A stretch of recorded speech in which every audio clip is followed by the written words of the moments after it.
Good morning, everybody. My name is Roxie Rose, and welcome to Corpse Party, Book of Shadows.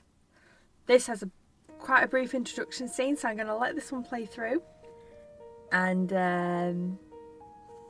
yeah, I guess I'm going to introduce you to the game.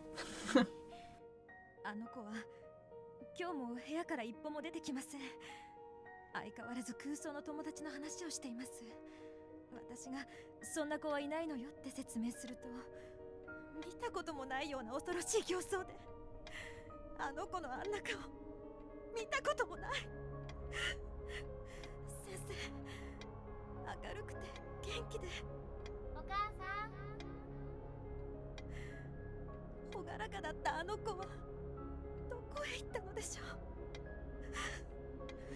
う。落ち着いてお母さん、正念場ですよ。ここは気を強く持って。娘さんはもっと辛いのです。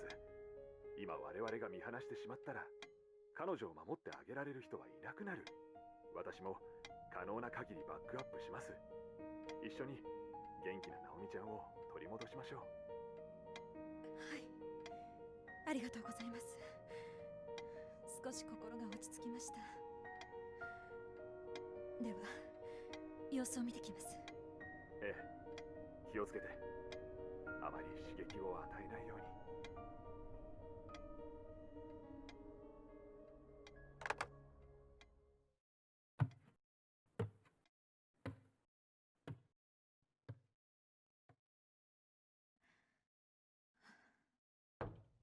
ナオミ、ナオミ、もう寝ちゃった？お母さんだよ。開けるよ。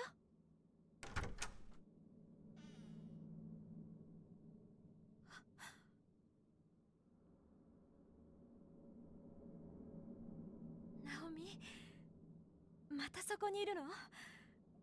立ちっぱなしじゃ足痛いでしょ。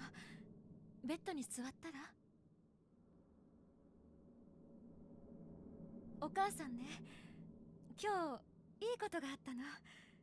お買い物に行ったらね、ペットショップにすっごく可愛い子猫がいて、ほら、前にナオミが飼いたがってたでしょ。茶色い毛並みのスコティッシュちゃん。その子がずっとこっちを見てるの。お母さん、ケージから離れられなくてね。ナオミにも会わせたいなって。ね、明日一緒に出かけない？学校は休んでもいいって先生が許してくれたよ。サボっちゃってお買い物行こうよ。いや、かな。ねえ、ナオミ、どうしてそこにいるの？そこに誰かいるの？聖子。ナオミ、ね、冷静に聞いてね。お母さんも知りたいんだ、あなたの友達のこと。あなたのクラスの聖子ちゃんっていつからいるの？ずっと。あなたのクラスって？2年9組。うん、そうだよね。みんなとっても仲のいい素敵なクラスだって聞いてるよ。だけどね、だけどどの子に聞いてもね、出てって。どうせ信じてくれないくせに出てってよ。出てって。信じてないのに信じてるふりをして、私のことおかしいと思ってるんでしょ。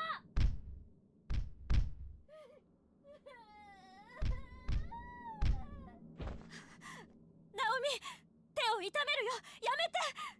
いい、そんな子はいないの。気をしっかり持って。気は確かよ。おかしいのはみんなよ。落ち着きなさい。うるさいな。みんなどうかしてるんだ。私が正しいんだ。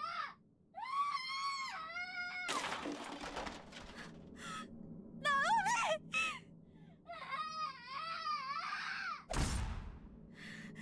ナオミ、お願い、落ち着いて。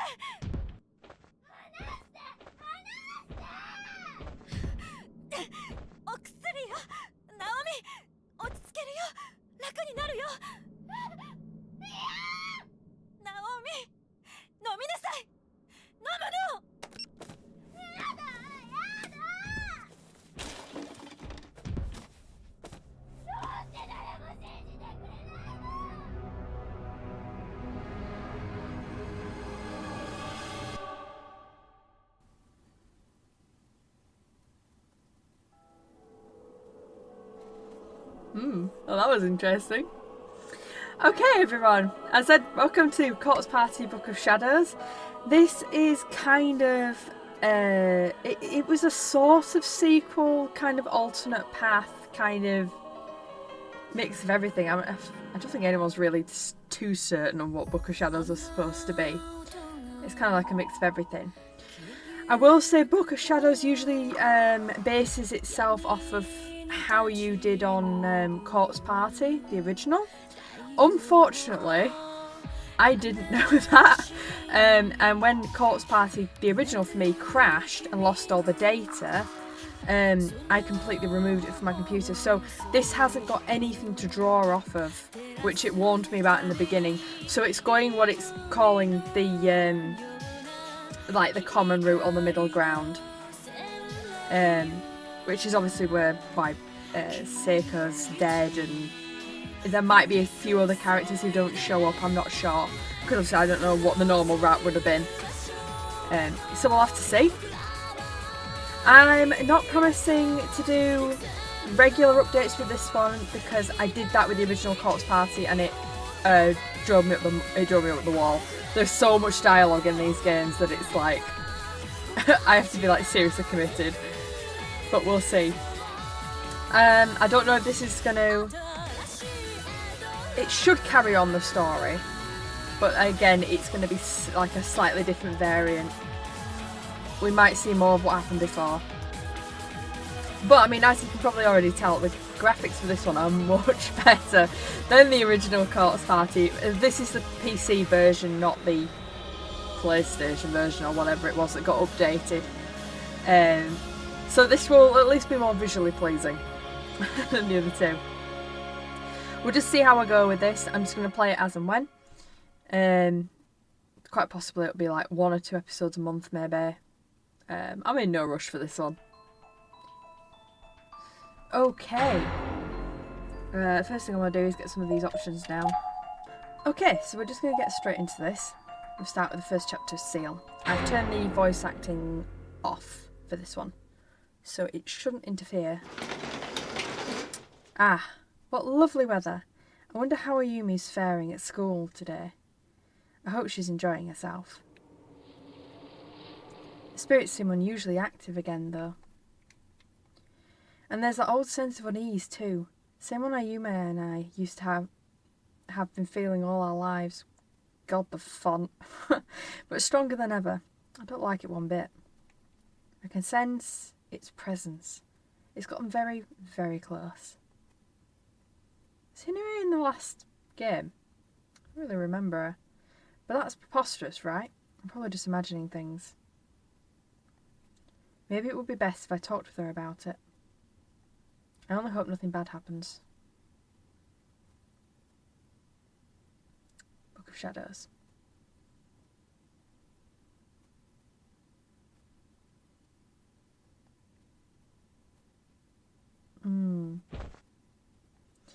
I threw down my bag, collapsed onto the bed, and stared up at the ceiling. These were my familiars, the familiar lighting, the familiar patterns I knew so well, and that familiar stain in the corner. I remember when my dad made that stain. It was my 5th birthday, and he just opened a can of soda I'd been shaking. Staring up at my ceiling was something I'd done a million times before, but today it felt strange, like I'd just come from doing the exact same thing. Oh, this is Naomi. I'm not talking the general act of lying in bed and looking up, but a more specific sense that I'd experienced this singular moment in time once before.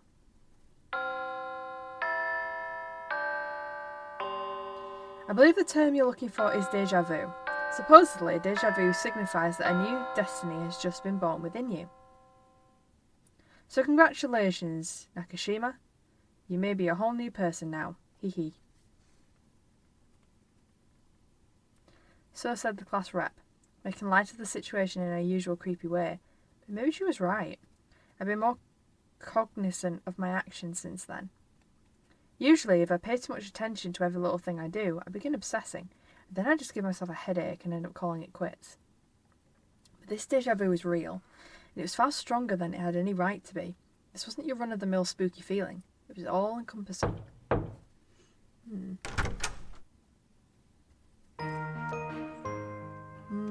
No matter where you go in this house, it all smells just like you, Naomi. Is this heaven? Okay. I swear, Seiko, doesn't it feel like this has all happened once before? What has? You, sleeping over here. She's got a shadow around her neck. And then the next day we were both like, hey, let's go clothes shopping. Don't you remember? Aha, surely you jest. Long have I sought to capture thee and infiltrate the walls of this holy temple, but today marks my first successful conquest. Yeah. I guess that isn't the sort of thing I'd half forget quite so easily. Might just be my imagination. Yaha, finally, our flag has been planted. Seiko and Naomi, together at last. You bet. This is going to be lots of fun. But what's all this about a flag? Oh, I think you know. He. And so began my first ever slumber party with Seiko. The moment 5th period ended that day, we tore right out of school and loaded up on all the junk food and drinks we could carry. Seiko and I had been best friends forever, but neither of us had stayed at each other's house before, so we were both pretty excited. This was going to be fun. Ah, Naomi, do you mind if I make a quick call home? The kids know where I'll be, but I should still check in since they don't have a chance to swing by. Sure, go ahead. Do you need to use the landline? No, my cell phone will be just fine. I just worry about poor little you know? I'd be so sad if I didn't at least call. No problem. You do your thing and I'll take a quick bathroom break. Hee. I exited my room, glancing behind me to see Seiko holding a cell phone to her head with one hand, while flashing me a peace sign with the other. The mere idea that there'd been a friend waiting for me in my room when I got back was just so exciting. Oh, the things we could talk about that night. Where should we start? What stories should we tell? Yeah, okay.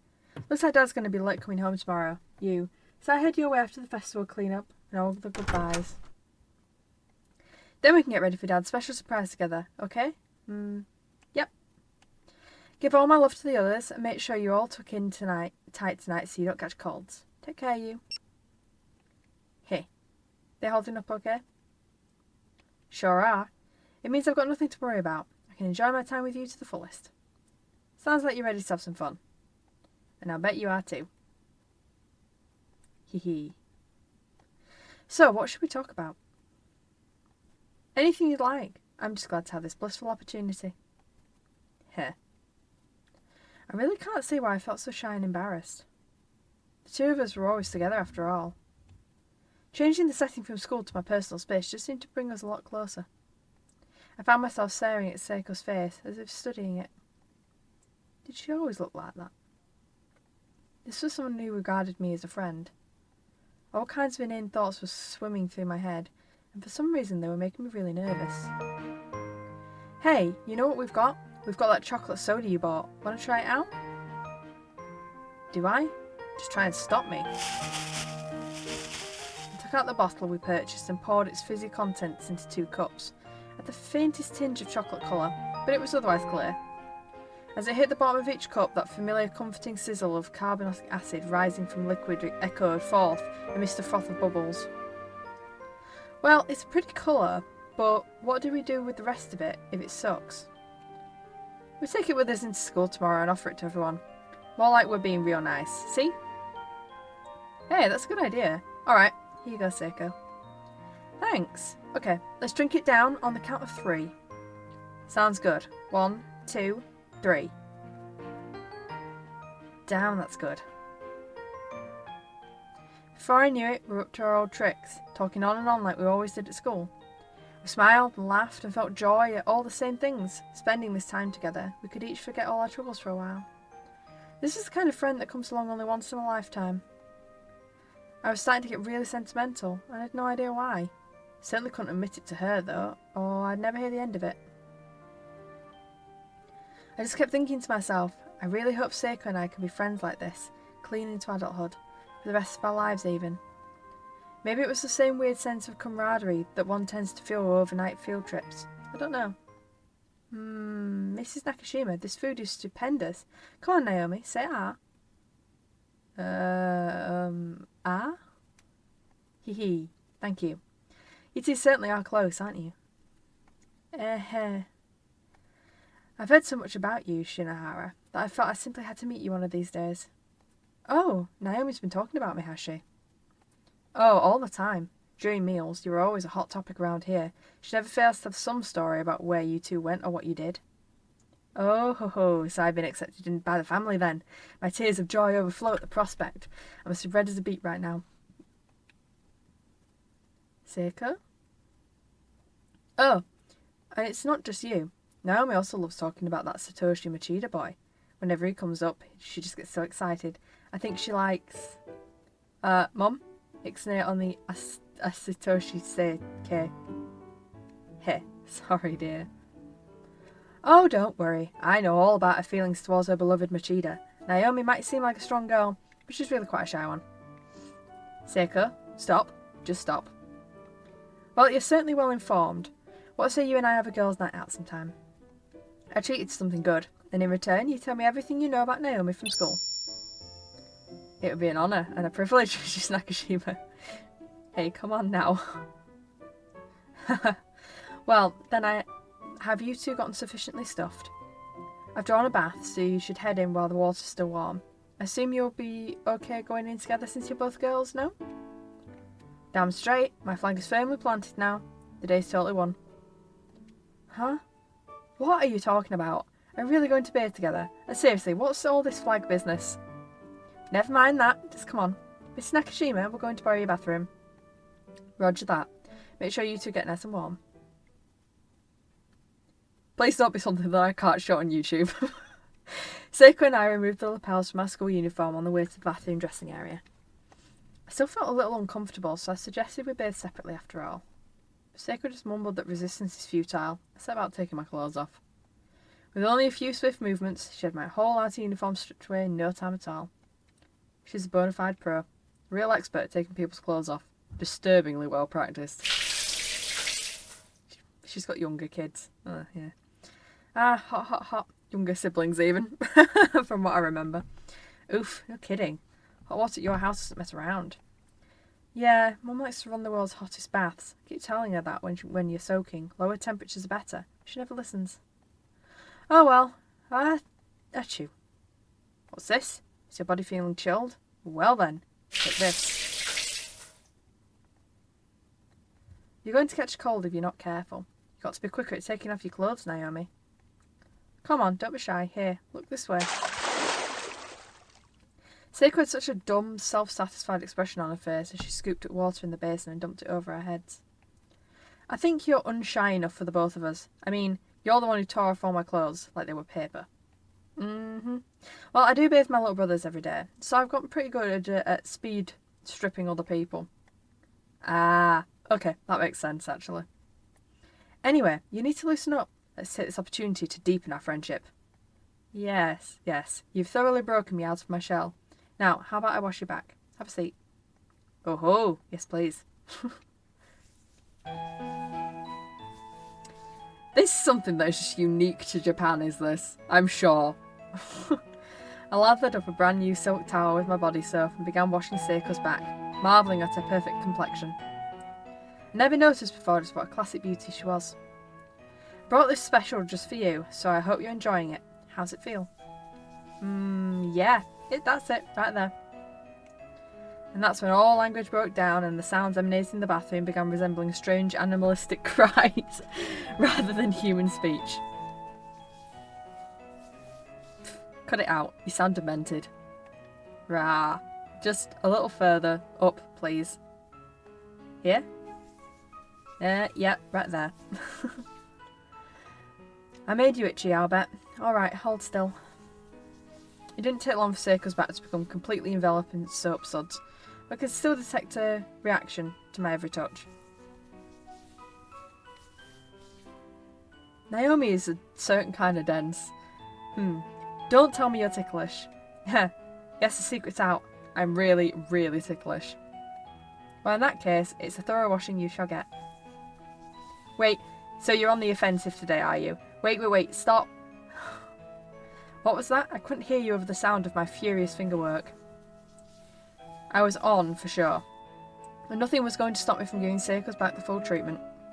After all, homeroom today was spent setting up for the culture festival, so we both got pretty dusty. Nice scrubbing is exactly what we both needed. It's what you have a bath for. Ha, stop squirming, hold still. I'm not repeating any of those noises that Seiko makes. Man, Seiko, you're really slender. Your shoulder blades are incredible, like a cat's. Are they? I can't really see them, so I wouldn't know. But for you, it's all about that sexy, sexy collarbone. What? You sound like an old fogey or something. But so beautiful and so big. I don't think that's my collarbone you're staring at.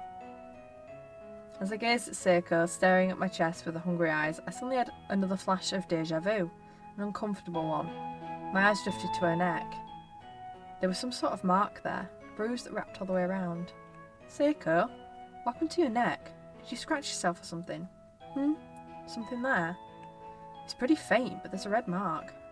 Don't remember injuring myself or anything. The bruise on her neck, though slight, looks less spotted than you'd expect if it was made by human hands. It seems more even, like it came from cloth. Probably a result of her wearing a kimono cord tight around her neck all day for the red bean soup stand. What a shame to see her pure white skin so damaged. I hope it heals soon, whatever it is. Naomi? I can't hold back any longer. Huh? What now? Don't be something I can't show on YouTube, please. Oh, it's the face. It's the face. I've just got to grab that ass. It's the meme face. Quite an old meme by now, I think. Chase on. Seiko, seriously? Cool down, girl. I think you've gone totally mental on me. I don't think Seiko's ever been sane. I just can't help myself. And even if you like someone, sexual harassment is not the way to go about it. You know, we do have a spare futon. Don't worry, I'm fine right where I am. Two people sharing a single bed would make for a warm night, but if either of us rolled over, the other was going to wind up clean on the floor. I offered the bed to her and was perfectly willing to spend the night on the roll-out futon, but she wouldn't have it. Well, as long as you don't feel too crowded, I guess this is fine. It's all warm and cosy. I love it. If only I could kiss you like this, I'd die a happy woman. With that, she puckered her lips into a shape resembling the number 3 and looked at me expectantly. What had gotten into her? No, better not. Happy woman or no, I'd hate to see you die. Ah, damn. Hoisted. I was just thinking, this is really fun. Heh. It was around that point that I started to realise the truth about Seiko. After all, if an outsider were to witness a blatant act of harassment and my complete dismissal of it, they'd see we were more than friends too. But it's not like I was actually in love with her. I didn't really feel that way at all. I just thought of her as a very dear friend. I figured this closeness we had was pretty normal. It seemed natural, in fact, that our behaviour would lead to third-party misunderstanding every now and again, and I'd just have to set the record straight. But honestly, even when situations like that arose, they were pretty fun in their own strange, silly sort of way. You know, this is the first time I've ever had a friend over. Hee. This is my first sleepover too. Shorbit's lying in bed alone. I tell you what. Hee. Ow. Oh, you okay? Might have slapped you a little too hard there. You sure did put your back into it, sugar. Oh, slugger. But don't you worry. I'm just fine. Seiko was rubbing her face lightly where I struck her, but smiling from cheek to cheek. Sorry again. Hey, how about I come stay over at your place next time? What do you say? Oh, I say yes. That way I can introduce you to the little ones. You're absolutely welcome anytime. Thanks. The moonlight crept its way across through my bedroom window, giving the whole room a dreamlike glow. Soon enough, I was beginning to nod off. Where was I? Was I dreaming? No, it was just my room. I could feel Seiko's warmth next to me. Or maybe I was somewhere else entirely, and this whole world, all of my life's experiences, was just one big dream. Man, it's hard to form coherent thought when you're dead tired. Well, tomorrow's a big day. Let's get some sleep. You said it. From a sleepover, right into a culture festival. We're true challengers. Don't you dare oversleep. If you do, I'm pulling back the blankets and putting an ice pack on your stomach. Oh, don't you worry about that. I'm such an early riser, I put middle-aged women to shame. I'll hold you to that. Anyway, good night, Seiko. Good night.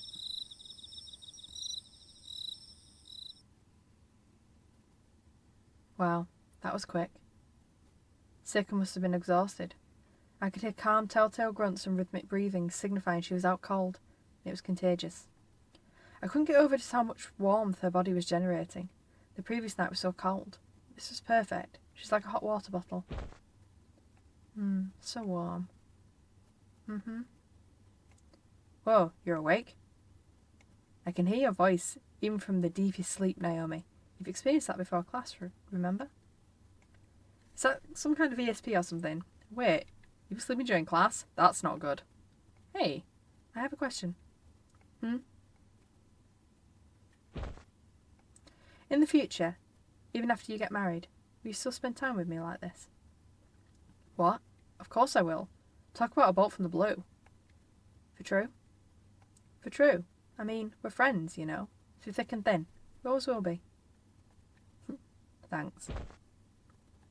Man, you're really a spouse sometimes. You know that? Seiko yanked the covers up over her head, like some girly anime heroine. If she really did think of me as more than a friend, how was I supposed to react? Naomi? Let's always be together. You bet. Good night, Seiko. Good night. Seiko and I seemed to be thinking the same thing. We were both so happy, but there was another side to the coin. There was a certain awkwardness as well. It was a strange sensation. Soon enough, Seiko began moaning and breathing heavily for real. She'd fallen fast asleep, facing me, curled into a fetal position. As I lay there staring at her head, my hand moved of its own violation and began gently stroking her hair. Strangely, it didn't feel awkward or embarrassing at all. Perhaps because I knew she was asleep. It just felt natural.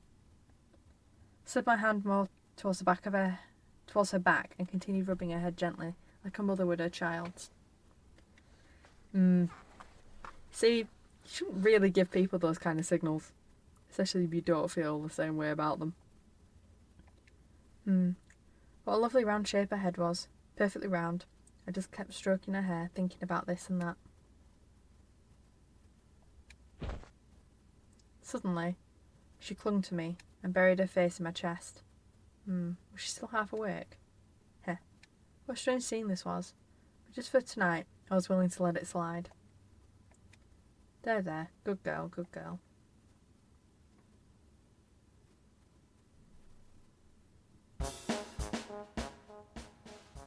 It's actually kind of cruel to do that to somebody if you don't feel the same way. It's supposed to rain all evening, so make sure you both take an umbrella with you.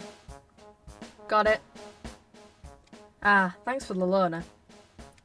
Have fun today, and Shinohara, you be sure to think about where to go on that date of ours. Yes, mother. Oh, she's not your mother, you know. Seiko had woken up ungodly early and pulled my foot on the way. Wow. I just got rid of the tea in that entirely, forcing me to wake up with a chill and a sneeze. We both combed our hair, put on our school uniforms, and scarfed down the breakfast my mum had made and flew out of the house. If we didn't hurry, we'd be late for setting up.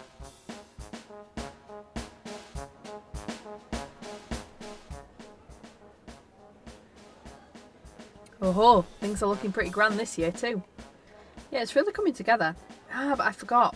I have to go get the bowls from the prep room. Seiko, you go on to head to class, will you? Roger that. Oh, and I'll take your bag for you. Give it here. Thanks. It was the day of our culture festival, or Kisaragi Fest. The school had a whole lot of history to it, and this festival has been part of it for ages.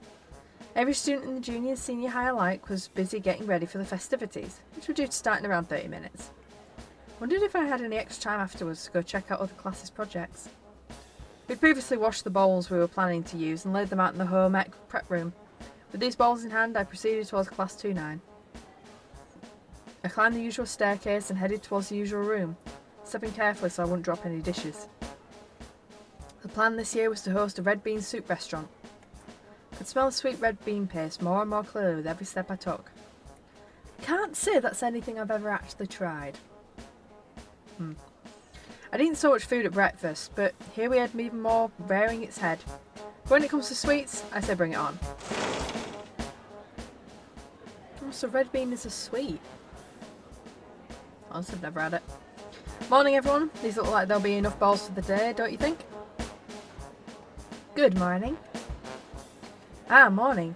Yeah, that looks like it'll be plenty. Hey. Morning Kishinuma, morning Satoshi. Ah, Naomi. Satoshi seemed a bit out of sorts, just staring blankly. Is he still half asleep? Bothered me to see him like that, but I literally had my hands full, so I really couldn't dwell on it. I pushed on into the classroom. But I couldn't actually see what was in front of my feet, and I have to admit, it was kind of scary. It'd be a real challenge not to drop anything. Naomi. Good morning, my dear. Ah, Seiko. Stop grabbing my ass. Haven't we already said our good mornings anyway? Oh, how can I resist an opportunity like this? Naomi, hands restricted, unable to fend off my advances. That mark is still round her neck. Ha ha ha ha. Look what you did. Oh, now that's no good. Our tableware has to be kept clean. Guess we just have to go wash it all again. Here, I'll help. Thanks. Sorry for the trouble. And so began the Culture Festival. All day we wore the clothes Suzumoto prepared for us and served red bean soup to our schoolmates. She had a lot of costuming experience, having worked on that side of things in the drama club for quite some time. She even did the sewing herself, putting all her practice to the test, and the kimonos she prepared for us really were all of exceptional quality. So good, in fact, that they became a centrepiece for us, bringing in students from all the junior high and senior high divisions alike. Made for a busy day. When we weren't tending to customers, we were chasing after that slacker Kishinuma, or taking time to check out some of the other class projects. In the end, not only did we have a really fun day, we also wound up being the most popular classroom in the whole festival. All in all, a rousing success. Finally, the clock struck 6. In our busy day, due to a close, we all stood around talking. We kept saying we should clean up, but that kind of didn't happen. Before I knew it, there was only 7 of us left in the room. Satoshi, the class rep, Seiko, Morishige, Kishinuma, Suzumoto, and myself. It seemed everyone else had already gone home. Our homeroom TA, Miss Shishido, showed up with Satoshi's little sister in tow. But they were it. We 9 became the de facto cleanup crew. Oh, well, we know what day this is, don't we? Ah, finally done. Good work, everyone. The place is looking like a real classroom again. Those dumbasses who went home without helping are sure going to get a piece of my mind tomorrow, though. Aye, not much of a class rep if I can't even hold everyone together long enough to clean up after ourselves. Though you did manage to keep Kishinuma here, surprisingly. Oh, shut up. Kishinuma's my favourite. Suzumoto, I just wanted to say, it's been really fun having you here these last few months. I can't tell you how many times your positive energy helped bolster my spirits.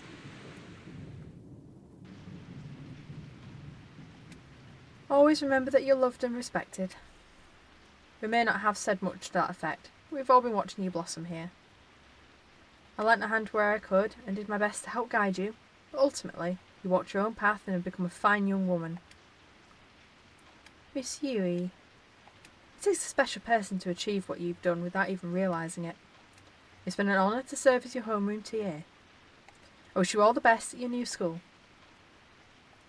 Thank you. Unfortunately, this teary farewell brought us all back to reality. During the holidays following the Culture Festival, Suzumoto was being transferred. This was to be her last day at Kisaragi Academy High School. Everyone here loved her, so this was a sad occasion indeed. She was truly a kind person, possessing no ulterior motives, harbouring no ill will towards anyone. The thought of her leaving was just plain depressing. But time waits for no one, and sadly, the time had come to say our goodbyes. As one final hurrah, our occult-obsessed class rep asked us to perform some friendship ritual called Sachiko Ever After. Upon mentioning it, she produced a paper doll from her bag. It looked a lot like those proxy dolls you'll sometimes see in Shinto shrines, designed to absorb bad karma in someone's place. Visually, the whole thing just seemed like this setup for a cursed seance or something. It's kind of scary. I wasn't the only one who thought so. This is... well, it's a charm I found on the internet. If we do it right, then all of us will be together forever. Well, we'll always be friends anyway. That's the gist of it.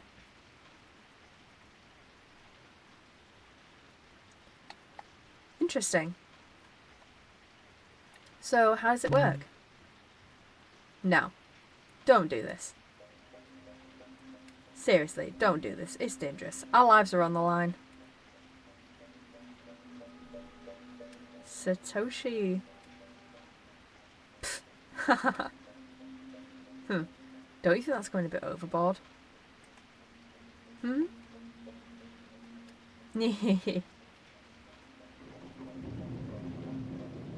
Look, I'm not joking. I'm dead serious here.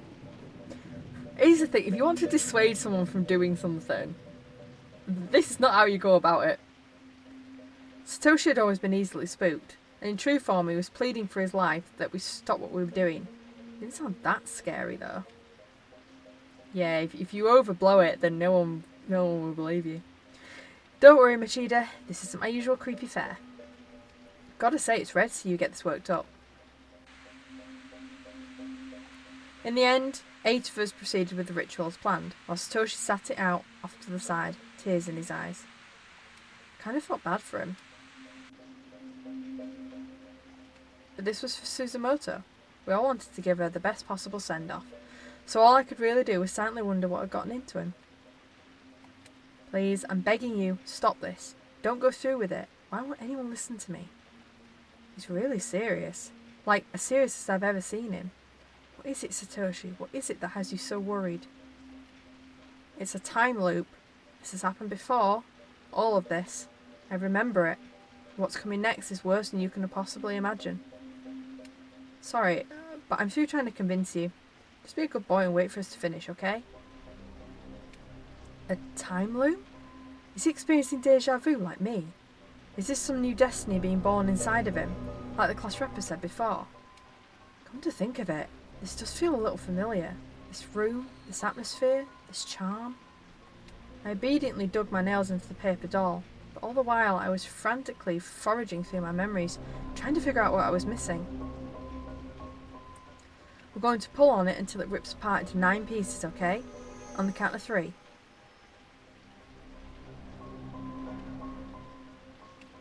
With pallid face, Satoshi quickly rushed over and grabbed the paper doll himself. He was joining us after all, it seemed. Yeah, because he's going to have to drag you out. Everyone else smiled at him as if to say, finally, you've come to your senses. I was just starting to get a really bad feeling about this. No, there's definitely something wrong here. Ready? 1, 2...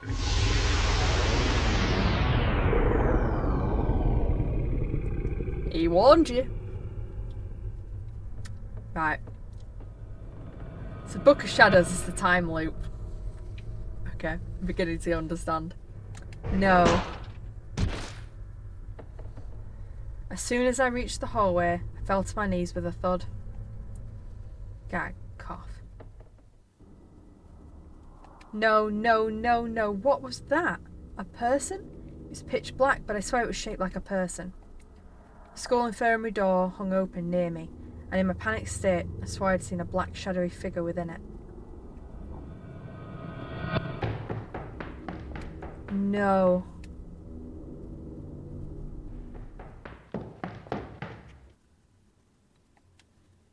Pant, gasp, spew. Lovely. How charming.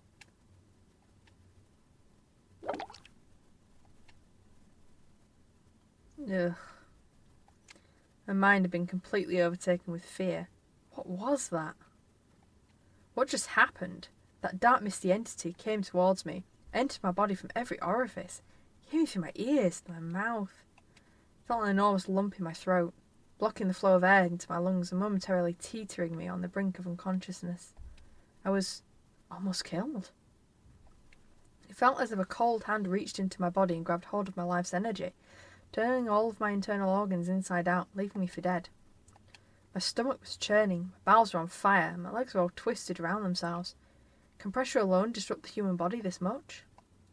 The odour and flavour of my own gastric juices still gnawing in the back of my throat. Felt like I was going to throw up again. I held it in. Some really gross writing here. I remember this. This place, these circumstances. I've been here before. I know I have. After performing the Sachiko Ever After ritual, there was a hellish noise, and then a huge hole appeared in the floor. And then I was here, in this school. There's no sign of Satoshi, or Miss Sashido, or the class rep, or anyone else. Only Seiko was still near me, collapsed in a heap on the floor. Seiko and I explored the decaying building as best as we could, but there was no way out. Not a single window or outer door could be moved or even broken.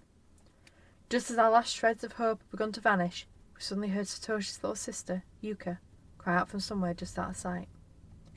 I'd sprained my ankle pretty badly, couldn't walk very well, so Seiko went off alone to find her while I rested up in the infirmary. And that's when the dark shadowy figure showed up and began attacking me.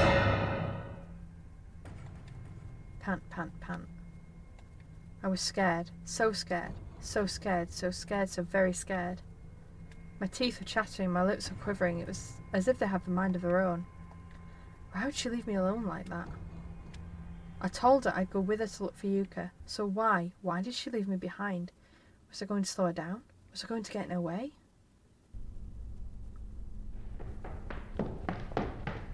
Naomi, what happened? Are you okay? Seiko. What? Oh my god, are you alright? I'm so sorry I left you by yourself. Just seeing Seiko's face quelled my shivers. Whenever she's around, I feel so at ease, and at that moment, I just wanted to cling on to her and cry my eyes out. I should have just done it, but instead... Just leave me alone. Do you have any idea how scared I was? I'm sorry, Naomi. Come on, let's try to find a way out of here together. What's the point? Just forget about it. Leave it alone. We're never getting out of here. Maybe it was the safety of Seiko's presence that did it, but all the fear welling up within me suddenly turned to anger. I was like a spoiled child. Nothing good could come from lashing out like this. Seiko didn't do anything wrong. I knew that. I couldn't stop myself from saying what I said.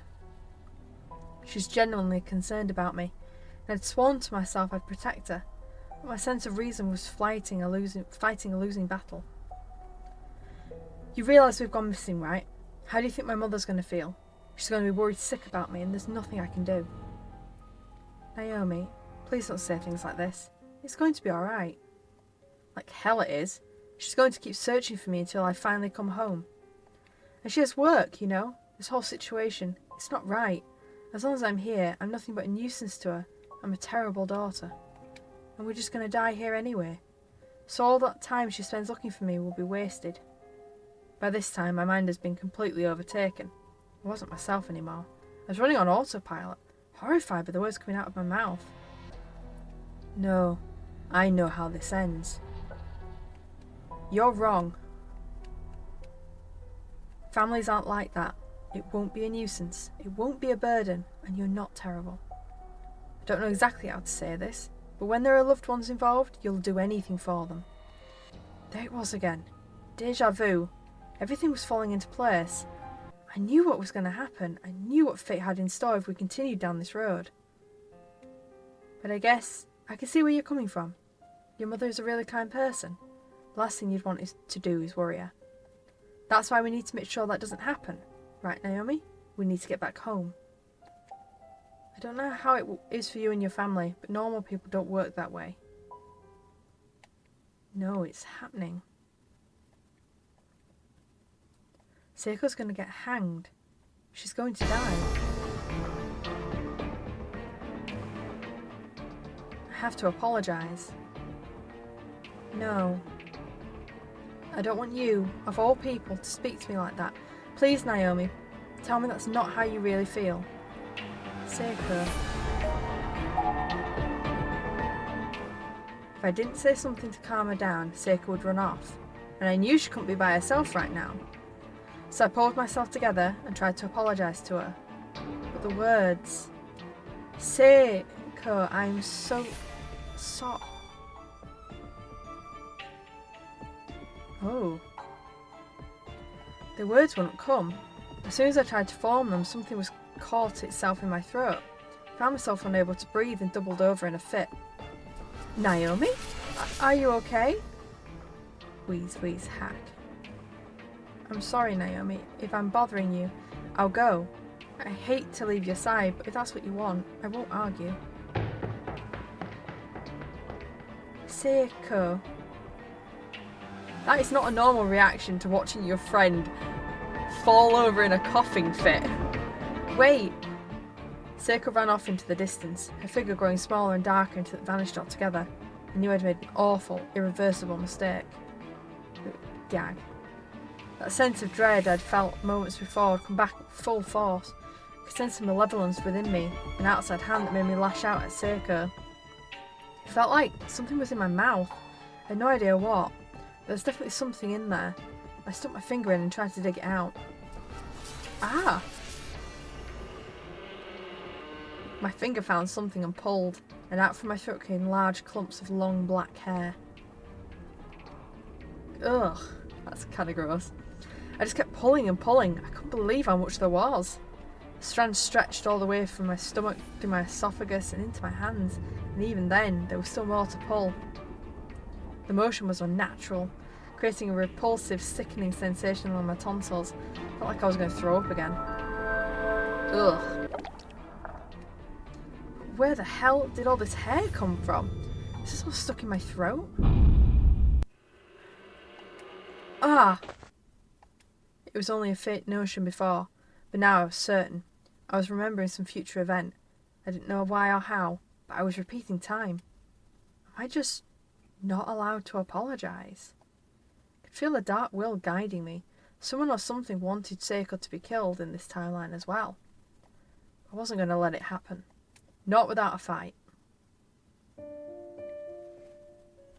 I have to go after her. I have to apologise. I can't leave her alone like this. I ran, as quickly as I could, in the direction Seiko had gone. But then... Eee! No!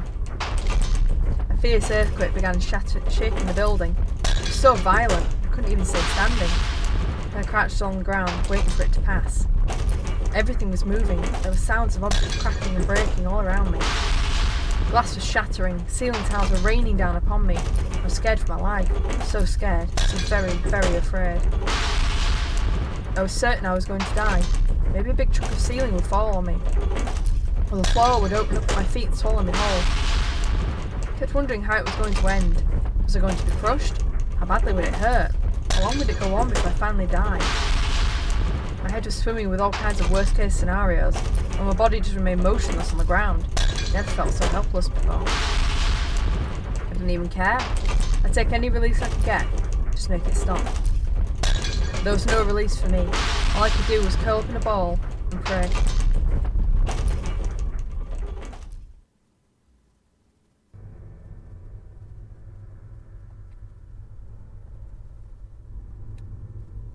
I wondered how much time had passed. Could have only been a moment, a few minutes or even a few hours for all I knew. It did finally end, and the dark corridors were silent once more. Ugh. I gradually loosened my stiff body, and curling from the floor, blotches of dust and wood chips fell from my hair. Some of the finer debris got caught into my clothing. It was crunching around like sand with my every movement. It was not pleasant. I brushed myself off as best as I could and slowly rose to my feet, slapping my skirt in vain to clear away the excess dust and dirt. The particles in the air were like white smoke, billowing through the pitch-black hallway. It took me a moment to get my bearings. Once I finally did, though, I almost wished I hadn't. The sight before my eyes instantly washed away what little hope I may have had. Odd. The earthquake had completely caved in part of the floor.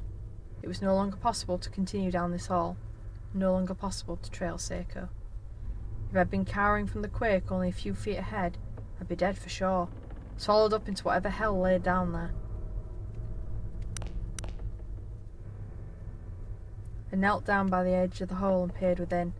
It was too dark to tell for sure, but if what I thought I saw was correct, then the ceilings in the school were unreasonably high. To make matters worse, it seemed like the floor directly below had fallen out as well. I didn't dare consider just how deep this pit might go. All I knew was I couldn't risk falling into it. Shivering in terror, I pulled myself up. What do I do? Can I get around it? I have to hurry.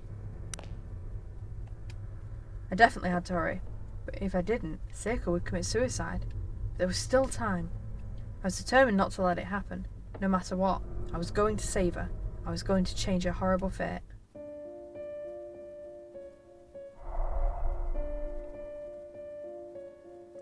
Oh, wow, that's weird.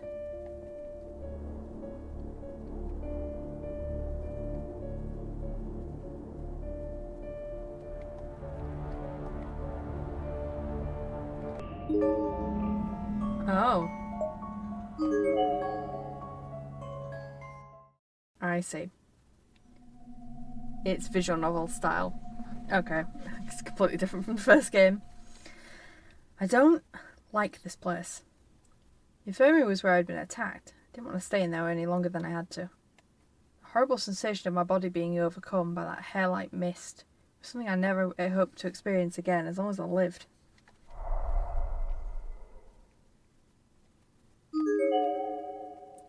Proper procedure for dissection. First and foremost, you must ensure that both arms and both legs are firmly pinned down, such that the subject is completely unable to move. Next, make a clean incision across the stomach and carefully peel the skin on both sides, exposing the subject's innards. Use pins to keep the remainder of the page is so stained and faded that it's completely illegible. Thank God. There's a pair of scissors on one of the shelves. Its blades are stained with blood. There's a photo here. The paper was cracked and wrapped in various spots. Warped in various spots. And the picture itself was in black and white. Clearly this was not a recent photograph. Just a simple shot of a man, looking directly at the camera. It had a formal air to it, as if it was used for an arranged marriage interview. Oh yeah, that was the thing, wasn't it? I wonder who this is. Was he a man who worked at the desk? Or a family member, maybe? Oh, that's just same thing. There are a large number of bottles lined up on the shelf here. Each one of them seems to be packed tightly with small chunks of unidentifiable meat. And the smell suggests they've been here for quite a while. Great. It's an old-fashioned space heater.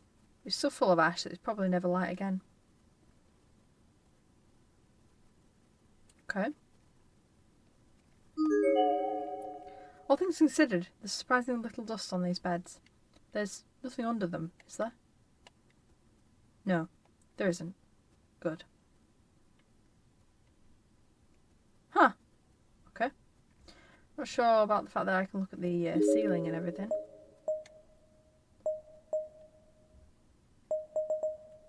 Oh, gosh.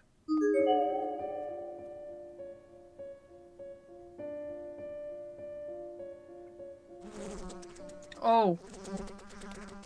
Wow. There was a mess of blood and entrails on the wall, as if someone were launched from across the corridor at tremendous speed and splattered on impact. The smell was positively vile.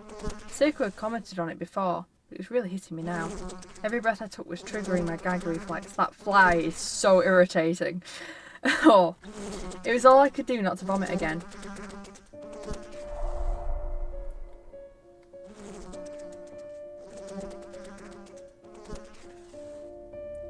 Seeing anything immediately obvious.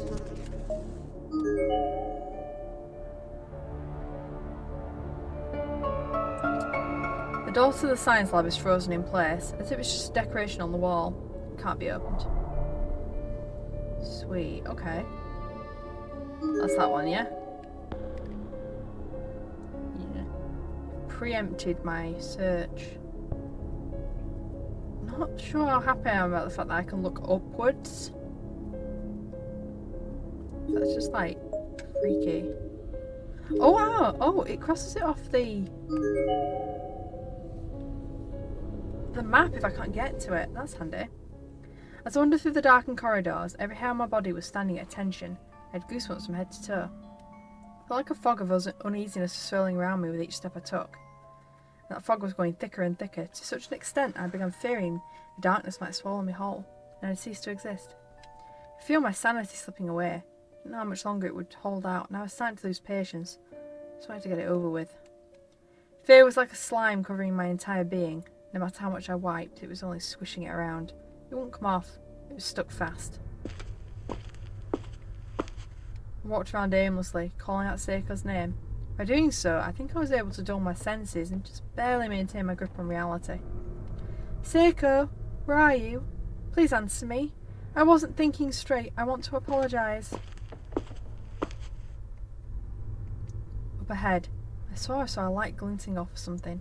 It looked, for a moment, like a web of sinewy strings stretched all across the hall. I slowly crept forwards until I could confirm that they were, in fact, strands of wire. Gently, I reached a finger and touched the closest one. Yow! I pulled my hand away.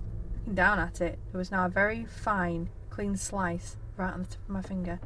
Tiny red beads were beginning to form. Those beads just kept getting bigger and bigger as I watched, eventually swelling into one another and forming a single drop of blood. That drop quickly became too heavy for its perch and began,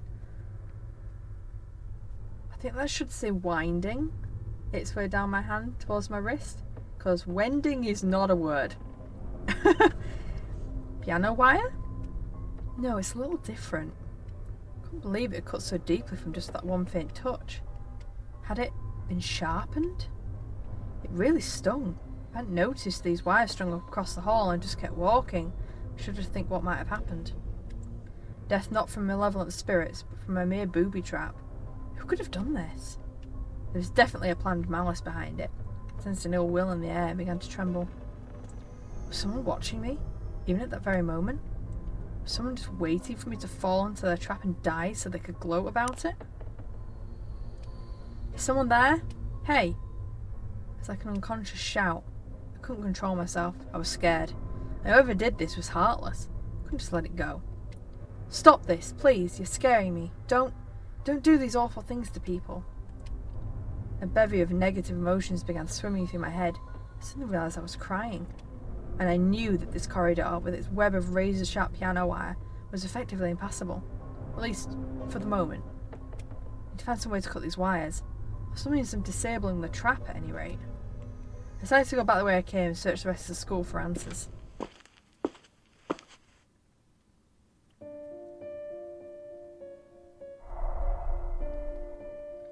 Well, I'd probably recommend the scissors, maybe.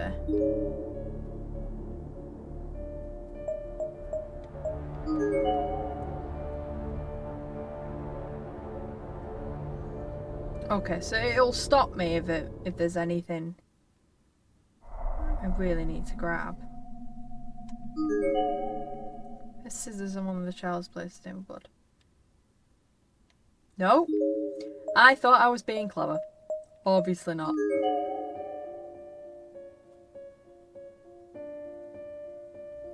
Now I am assuming that the hair-stained corridor is directly ahead, towards the bathrooms. Door to classroom 3A is frozen in place. If it's a decoration wall, it can't be opened. Sweet, there is something there. Smudgy, blood-red lettering reads, "Getting close to the darkness is one way to learn the truth. So all place sits close to darkness after all." 'Cause that helps. That's 3A. About 2A? Same problem? No, you didn't say. You didn't say 2A was an issue. Alright, 2A it is.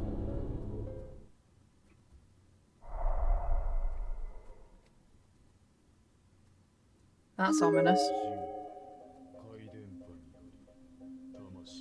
Souls burned by waves of energy pay tribute to God in this house of Shinazaki. Purified by the flames of hell, judgment passed in the great beyond.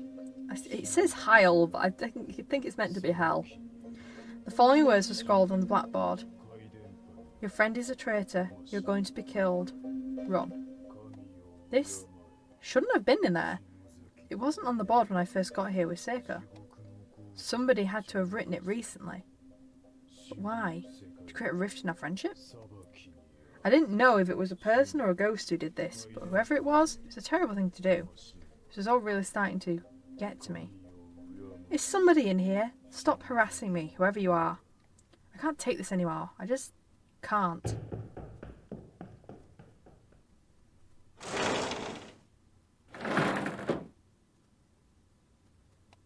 Didn't even know who I was angry with. But, make no mistake, I was seething. It's probably really close to my breaking point. Ran out of the room, never even pausing to wipe my tears from my eyes. But there was other things in that room.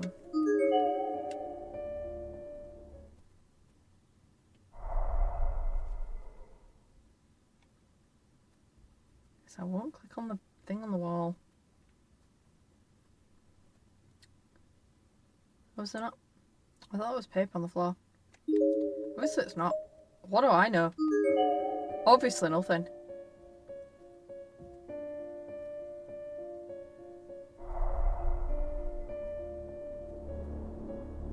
I just want to keep checking the hallways because I'm like paper trail and all that. That's second floor to third floor. First floor to second floor. I do kind of remember this. Where I need to go.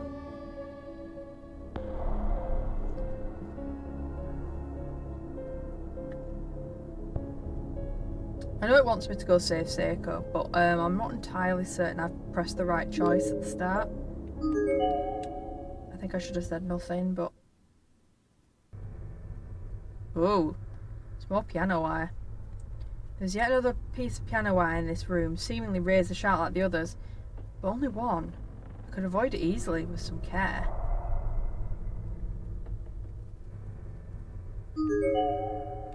What is this thing? In the corner of the room sat an antiquated mechanical device with a lever attached to it. It prominently featured two wheels with spools of translucent wire coiled around them and projected out towards the ceiling in a perfect tight line. Could this be the source of the booby trap? Pull the lever, Crunk! Pull it. This is a pretty big lever. I wonder if it even moved. The machine was old and the lever was rusted, so I wasn't going to give without a fight. I could rattle it a little though, so I figured I had a chance. Yeah. Pull, Vermin! Pull! Like your life depends on it. I did it. Huh, it's gone. The piano wire, it's gone. Sweet baby Jesus. I achieved something. Huh, I could read that. Awesome. Sweet. Baby Jesus. I do not know why is the menu. Darkening 21%. What the fuck does darkening mean? Okay. This is interesting. I did not know this game was a visual novel style. But that does just reiterate the point that I'm not going to be playing this full on because I can already feel my throat going. It takes a lot out of me to just keep talking continuously like this. And I'm not doing voices or anything because I just murdered myself the last time I did that for Corpse Party. But yeah, so far I think we've just basically kind of covered everything that the previous Corpse Party game went through, which to be honest is a really good thing because obviously I never got to finish that. So yeah, I hope you guys will stick around for this one. I will continue it. It will just be a bit on and off, as we say. It should get more interesting as the game goes through because yeah, we should be going down a different path hopefully. But we'll have to see. Interesting style. Anyway, as always, like, comment, subscribe to the channel if you haven't. Hopefully, I'll see you guys in the next video. Bye!